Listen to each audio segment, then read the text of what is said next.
안녕하세요. 2310 학원에서 국어를 가르치는 안동균이라고 합니다. 자, 오늘은 이 주제를 한번 가져봤습니다. 학생들이 진짜 많이 겪는 문제 중에 하나거든요. 비문학 본문을 다 읽었고 이제 문제로 들어갔는데 본문 내용이 하나도 기억나지 않아요. 라는 주제를 한번 갖고 와봤고 거의 모든 학생들이 다 겪는 문제 어떻게 해결할 수 있을까에 대해서 제가 생각하는 가장 근본적인 해결책을 말씀드려 볼 테니까 끝까지 들으시면 반드시 도움될 겁니다. 학생이 봐주시면 더욱더 좋을 것 같고요. 학부모님도 얘기 들은 다음에 학생에게 얘기해 주면 좋을 것 같아요. 일단 기억나지 않는 게 정상이고요. 그 어려운 글, 천자도 넘는 그 어려운 글을 읽고 나서 그 내용을 다 한 번에 암기할 수 있다면 학원에서 공부하는 게 아니라 바로 나사로 가야죠. 나사로 가서 진짜 우리 인류의 발전을 위해서 그 머리를 좀 어떻게 보면 봉사해야 되지 않을까라는 생각을 합니다. 기억나지 않는 게 정상이고 저는 심지어 뭐라고 생각하냐면 한 문장을 읽고 그 다음 문장을 읽을 때 그 이전 문장이 기억나지 않는 것도 정상이다. 이렇게 이야기를 하거든요. 당연히 정상이다. 근데 그럼에도 불구하고 우리가 궁금한 거는 어떤 친구들은 그럼에도 불구하고 문제를 풀어내고 어떤 친구들은 문제를 풀어내지 못한다는 것. 그러면 무슨 차이가 있을 것인가? 문제를 풀어낸 아이와 그렇지 못한 아이는 어쨌든 기억나지 않는 그 본문을 읽었을 때 머리에서 어떤 차이가 일어날까? 라는 거를 한번 말씀드려 보려고 해요. 제가 대학교 때 바둑 동아리를 들었었는데 이제 바둑이라는 주제를 가지고 소재를 가져와서 한번 비유적으로 말씀을 드려볼까 합니다. 가볍게 한번 들어주시면 좋을 것 같아요.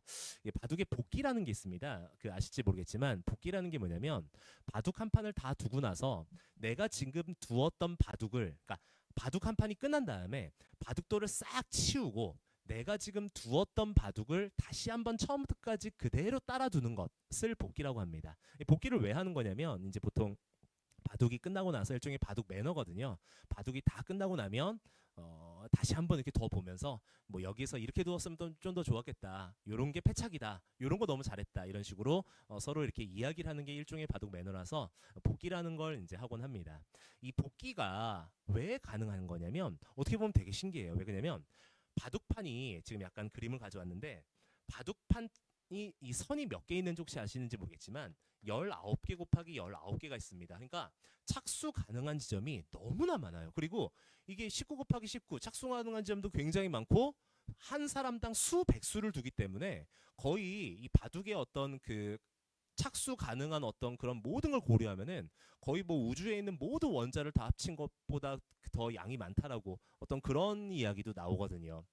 그럼에도 불구하고 복기를 하는 게 가능한 건 뭐냐면 일단 바둑돌을 처음 쥐었을 때 바둑돌을 쥐자마자 처음 실력은 보통 18급이라고 이야기합니다.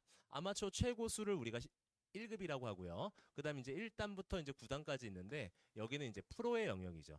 제가 아마 한 6급 정도의 실력이지 않을까 싶습니다. 6급 정도부터 뭐가 가능해지냐면 복기가 가능해져요. 자, 복기가 왜 가능해지냐면 제가 한번 바둑을 한번 따라 넣어볼게요. 예를 들어서 바둑은 이렇게 진행이 됩니다. 뭐 흑 한 점 두고 백 한 점 두고 뭐 흑 한 점 두고 백 한 점 두고 흑 한 점 두고 백 한 점 두고 흑 한 점 두고 이런 식으로 한 번씩 번갈아 가면서 이제 한 사람당 백수 이상씩 두고 이제 집수의 차이로 이제 바둑 승패가 결정이 되는 거죠. 근데 복기가 이제 어떻게 가능해지는 거냐면 바둑돌을 치워볼게요. 자, 치웠죠. 제가 지금 복기해 보겠습니다. 왜 복기가 가능해지는 거냐면 제가 첫 수를 어디에 뒀냐면 여기에 뒀거든요. 근데 이걸 왜 기억할 수 있냐면 지금 이 점을 보시다시피 4 곱하기 4의 위치에 있는데 여기를 뭐라고 하냐면 화점이라고 합니다. 많은 바둑 두는 사람들이 첫 수를 어디에 많이 두냐면 여기 아니면 여기에 둬요. 여기를 뭐라고 하냐면 소목이라고 하고 여기를 뭐라고 하냐면 화점이라고 합니다. 소목은 위쪽으로는 영향력이 강한데 바깥쪽으로 발전 가능성이 좀 적고 그에 비해서 화점은 귀 쪽으로는 영향력이 좀 떨어짐에 비해서 중앙 쪽으로 발전 가능성이 굉장히 높은 점이라고 알려져 있어요. 그래서 저는 첫 수를 둘 때 오늘은 귀 쪽으로 너무 이렇게 구석에서 하는 게 아니라 바둑을 좀 중앙 싸움으로 이끌어 가야겠다라는 생각을 가지고 첫 수를 두었기 때문에 화점에 두었다는 것을 기억할 수 있게 되는 겁니다. 한 수 한 수에 의미를 싣는 거예요. 백이 이렇게 다가왔어요. 이걸 날일자 걸침이라고 합니다. 그래서 그 다음에 어떻게 됐냐면 제가 이거에 대해서도 상대하는 방법이 여러 가지가 있어요. 그냥 받아주는 방법이 있고 이렇게 받아주는 방법이 있고 붙이는 방법이 있고 협공하는 방법이 있고 높게 협공하는 방법이 있고 수많은 어떤 가지수들이 있는데 저는 이렇게 백이 다가왔을 때 오늘은 약간 전투 바둑을 해야지 좀 싸움으로 이끌어가야겠다 라는 생각을 했기 때문에 여기에 두었다는 것을 기억할 수 있게 되는 겁니다. 백은 한 칸 뛰었거든요. 한 칸 뛴 다음에는 당연히 여길 받아줘야 돼요. 여기 받아주지 않으면 백이 여길 더 버리면 어떤 운신의 폭이 좁아지면서 굉장히 답답해지게 되는 겁니다. 그러니까 백은 또 안정을 위해서 밑으로 한 칸 기었고 그거에 대해서 또 받아주고 이런 식으로 바둑을 왜 기억할 수 있게 되는 거냐면 4 곱하기 4에 뒀다, 뭐 7 곱하기 8에 두었다 이렇게 좌표를 외우는 게 아니라 의미를 부여하는 겁니다. 내가 이렇게 두니까 상대방이 이렇게 두면 난 이렇게 둬야지 라는 식으로 한 수 한 수 한 수에 의미를 실을 수 있게 되면 그러면 복귀가 가능해지는 거죠. 그 한 수 한 수에 의미를 싣는 최소의 실력이 약 6급 정도의 실력이고 6급 정도가 되었을 때 이제 복귀가 가능해진다 라는 이야기를 하는 겁니다. 18급 바둑 처음 둔 친구들은 한 수 한 수의 의미를 싣지 못하기 때문에 복귀가 절대 불가능해요. 하지만 조금 실력이 쌓아가면서 이제 복귀가 어느 정도는 가능해지는 어떤 이렇게 바둑 실력이 들어가는 겁니다. 저는 비문학 글 읽는 것도 똑같지 않나 이런 생각을 좀 하는 바입니다. 예를 들어서 이제 글이죠. 수능 지문, 옛날 수능이긴 하지만 지문 한번 보여드리자면 예를 들면 이런 거예요. 채권 소유자는 매입 후에 정기적으로 이자액을 받고 만기일에는 마지막 이자액과 액면금액을 지급받는다. 아, 채권 소유자는 만기일에 마지막 액면금액을 지급받는다. 이자액과 액면금액을 지급받는다. 오케이. 그 다음 채권 보유로 미래에 받을 수 있는 금액을 현재 가치로 환산하여 평가할 때는 금리를 반영한다. 가령 금리가 연 10%이고 내년에 지급받게 될 금액이 110원이라면 110원의 현재 가치는 100원이다. 즉 금리는 현재 가치의 반대 방향 영향을 준다. 자, 이 부분 읽을 때 어떻습니까? 그러니까 외우는 게 아니야. 여기서 금리 업, 채권의 현재 가치 다운 이런 식으로 오른쪽에 그냥 정리하는 게 아니라 다 설명해 줬잖아요. 금리가 오르면 채권의 현재 가치가 떨어진다는 걸 다 설명해 준 겁니다. 채권 소유자는 미래에 받을 수 있는 돈은 픽스되어 있어요.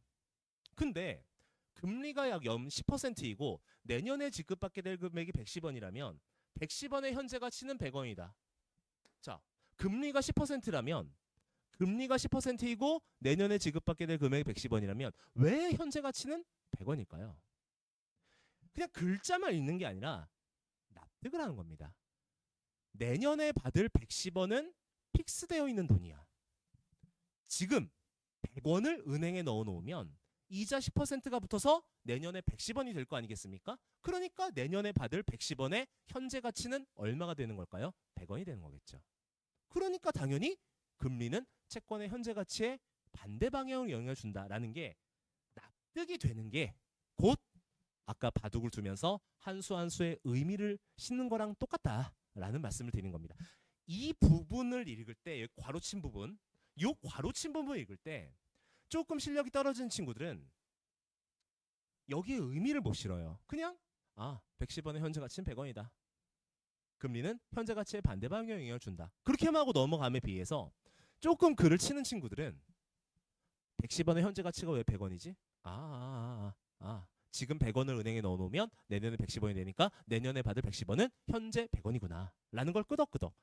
그러니까 채권을 가지고 있으면 내년에 받을 돈이 픽스되니까 금리는 결국 현재 가치의 반대 방향에 영향을 주겠구나 라는 걸 납득을 하고 그러고 넘어가니까 요 내용이 기억이 나지 않는다 할지라도 문제 풀면서 활용을 할 수 있게 되는 겁니다. 이 차이예요. 이 차이. 외우는 게 아니라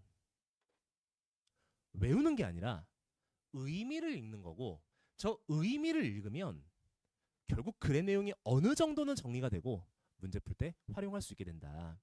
이 방향으로 공부하는 게 가장 정석입니다. 그래서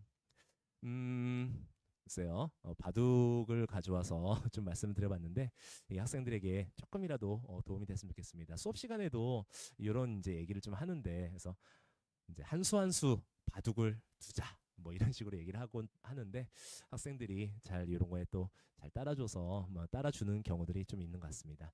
하여간 영상 봐주셔서 감사드리고요. 다음에 또 좋은 주제로 인사드리도록 하겠습니다. 감사합니다.